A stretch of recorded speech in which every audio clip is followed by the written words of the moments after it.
반갑습니다. 산골짜기 TV입니다. 이재철 목사님이 한국 교회를 향해서 하나님께서 대포를 쏘셨다. 코로나를 통해서 그렇게 하셨다라는 영상을 올리셨습니다.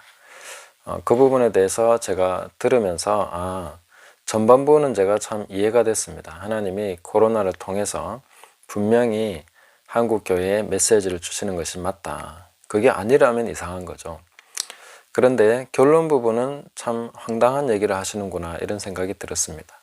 그래서 온라인 예배를 해야 된다 이렇게 말씀하신 것인데 그거는 결론을 잘못 내린 게 아닌가 이런 생각을 했습니다. 그리고 이 부분에 대해서 또 이정훈 교수님이 비판을 하셨길래 제가 영상을 보니까 또 그 비판은 정당한데 결론 부분에 가서 이정훈 교수님도 그러면 영과 진리로 예배를 드리는 게 뭔가 이런 부분에 대해서 상당한 고민을 하시면서 나름대로 또 결론적인 부분을 얘기를 하셨는데 그 부분에 대해서 제가 좀 아무도 안 가르쳐 준다 그래서 굉장히 제 마음이 안타까웠습니다.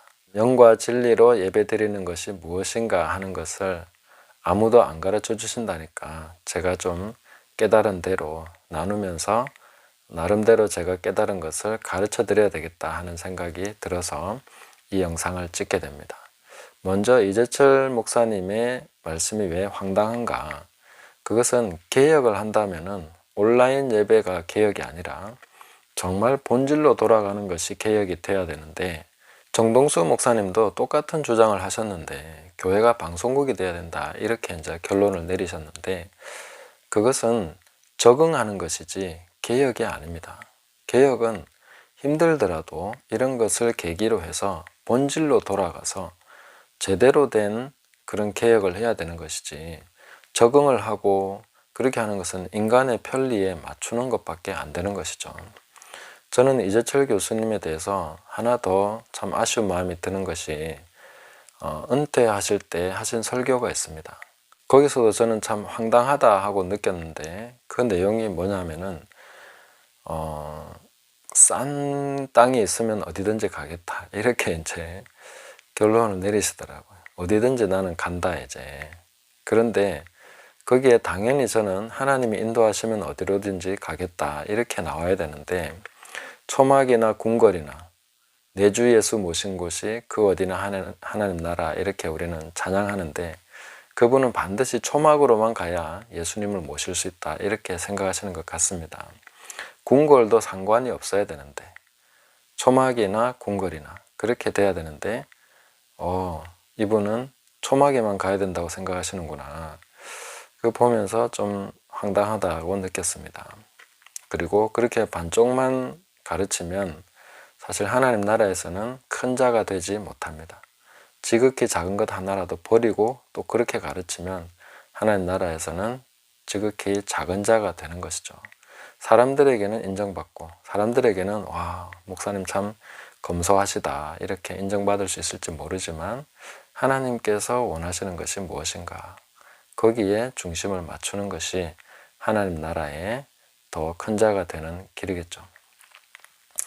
이정훈 교수님에 대해서도 영과 진리의 예배에 대해서 예배학 개론이나 이런 책들도 인용하시면서 말씀하셨는데 영과 진리의 예배는 이 요한복음 4장에서 예수님이 말씀하신 그대로 우리가 이해하면 됩니다.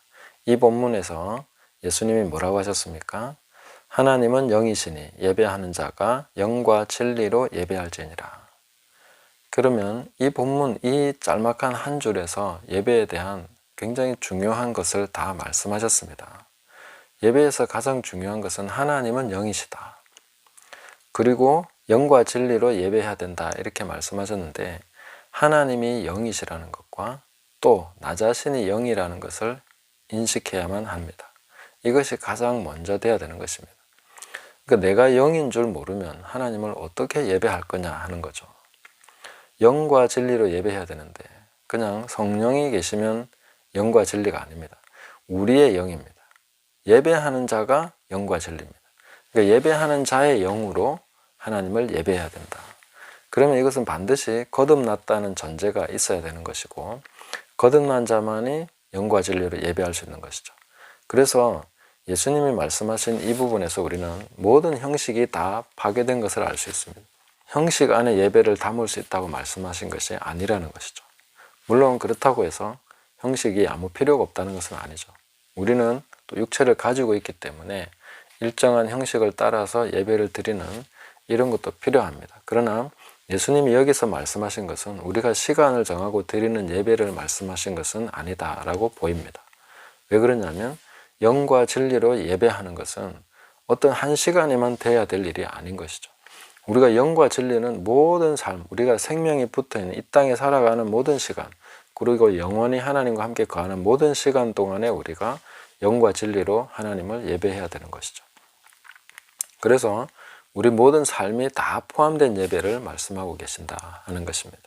그리고 우리가 영이라는 것을 인식한다는 것은 하나님과 본질이 같아졌다는 것이죠. 하나님도 영이시고 나도 영이라는 거죠. 본질이 하나님과 같아졌다는 것이고 하나님과 진실로 교제할 수 있는 그런 존재가 됐다는 것에 대해서 우리가 인식을 해야 됩니다. 우리가 거듭난 자라는 것은 하나님의 자녀가 된 것이죠. 하나님의 자녀라는 것은 우리는 보통 유교적인 생각을 가지고 있기 때문에 아버지, 다음에 자녀, 아들 이렇게 해서 계급의식을 가지고 있습니다. 그러나 히브리적 사고는 계급의식이 아니라 본질적으로 같다 하는 것입니다. 그 아버지가 사람이면 아들도 사람인 거죠. 아버지가 하나님이면 아들도 하나님인 것이죠. 이것이 우리가 인식해야 되는 것입니다. 내가 하나님의 아들됨, 하나님의 자녀됨이라는 것을 우리가 분명히 인정한다면은 내가 바로 하나님과 본질이 같아졌구나, 이 부분을 인정해야 되는 것이죠. 굉장히 참남하다고 생각할 수 있습니다. 그럼 내가 하나님이라는 얘기냐? 그렇게 말하면 이단이 된다, 뭐 이렇게 볼 수 있겠죠. 내가 하나님이라는 얘기는 아닙니다. 그러나 하나님과 본질이 같아진 것은 맞습니다. 하나님의 아들이 하나님과 본질이 다르다면 그게 말이 됩니까? 그게 오히려 말이 안 되는 말이 되는 거죠. 그래서 하나님과 본질이 같아진 자로서 인식을 하고, 그리고 그 인식한 자의 삶은 진리를 따라서 살아가는 것만이 진짜 삶이 됩니다. 그래서 진리는 예수님이 말씀하신 모든 것이죠. 그 진리가 육신이 되신, 말씀이 육신이 되신 것이 바로 예수님입니다. 그래서 인간은 누구도 완벽하게 그런 모델을 보여줄 수 없는데 예수님은 영으로서 진리로 살아가는 것이 무엇인가에 대한 그런 완벽한 모델, 육화된 모델로서 보여주신 것입니다. 그래서 내가 곧 길이요 진리요 생명이다.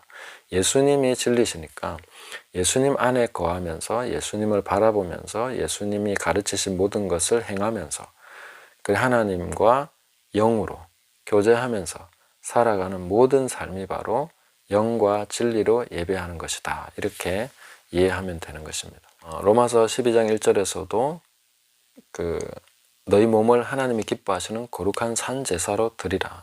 이는 너희의 드릴 영적 예배니라. 그래서 합당한 예배다, 이렇게 번역될 수 있는데, 합당하다는 것은 그거야말로 너희가 살아야 되는 가장 정당한 방식이다. 우리의 몸을 가지고 이제 그 영으로서 하나님과 교제하는 가운데 진리를 우리 몸으로서 실천하는, 몸으로서 나타내는 삶을 살아가는 것, 그게 바로 영과 진리의 예배입니다. 하나님을 섬기는 것이죠.